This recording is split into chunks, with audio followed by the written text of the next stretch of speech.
Right, here with the Fender Blues Deluxe, the usual switching problems and loss of power, which was in that instance down to the usual burnout with the cement resistors here, and much destroyed the copper tracing on the back of here. So in the end I had to do a repair there and done a modification here all the way down to aluminium clad chassis mounted 10 watt resistors. A good mod, but a bit of a pain to do. Usually that is the only problem, but one of the other more common ones is these caps leaking, which they were. So the board had to come out. Pain. All these high tension caps were replaced. There's 6 here, and also later I replaced 3 radial caps here, 100 volt ones here. There was extensive dry joints underneath this circuit board, usual input problems here. They were done and I thought, well, that's it, that'll be fine. But unfortunately not. It would play for a while, sometimes 20 minutes, then start banging and cracking them like mad. I thought, oh Jesus Christ, here we go. So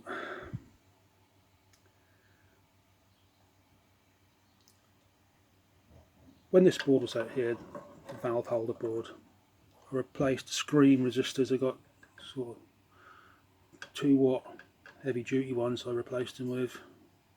The other one's down here just behind there, because they often become problematic with these, especially with the heat rising from the valves. That didn't stop the crackling, unfortunately. Then I checked this board again, maybe for the 3rd time I think. This had to come out, and I found this 100 NF cap.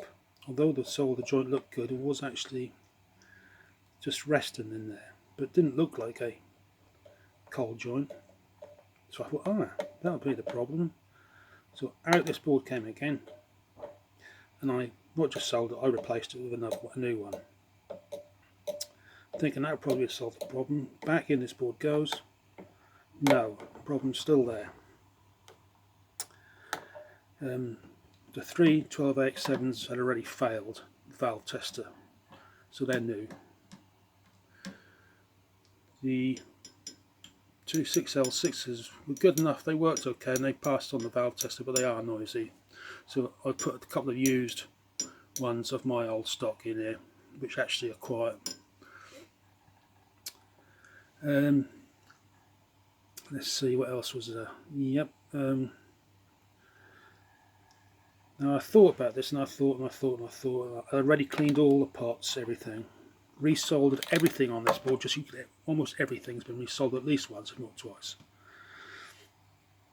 And so I thought, I wonder if we've got plate resistor issues here. And there's 3 plate resistors. They're 100 kilo ohm. And they're a miserly half watt rating. You can see there's 3 of them here.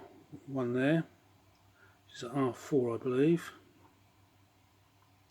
R9 and R18. I measured this one, 100 NF or thereabouts, fine.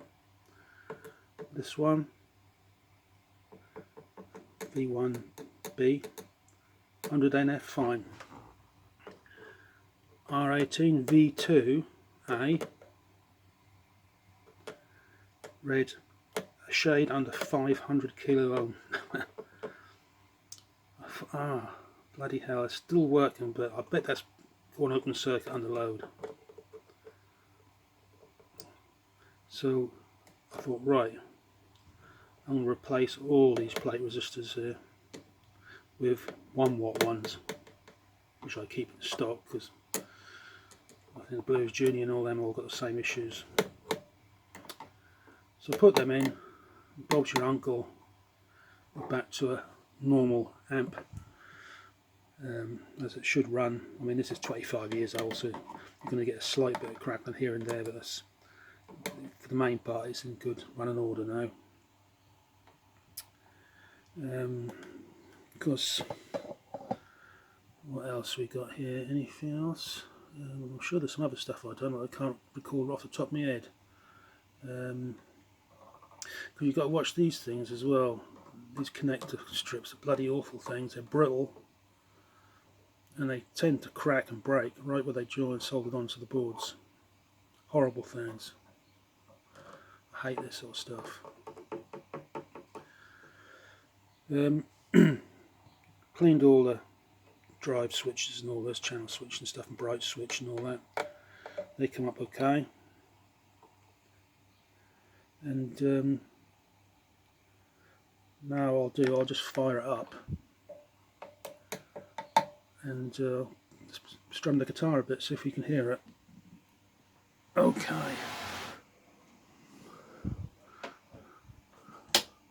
Nope. Oh, where is it? Plugged in. Hang on.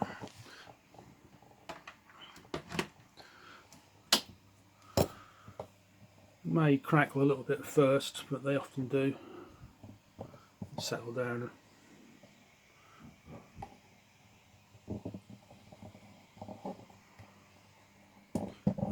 Stand.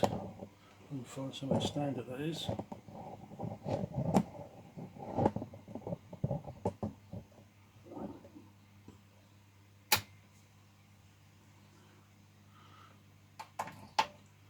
Input 2 is the low input, which is, these have got a vicious volume curve on the controls on these. It's all or nothing, so I tend to use input 2.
I think it sounds pretty good now.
Right, that's it.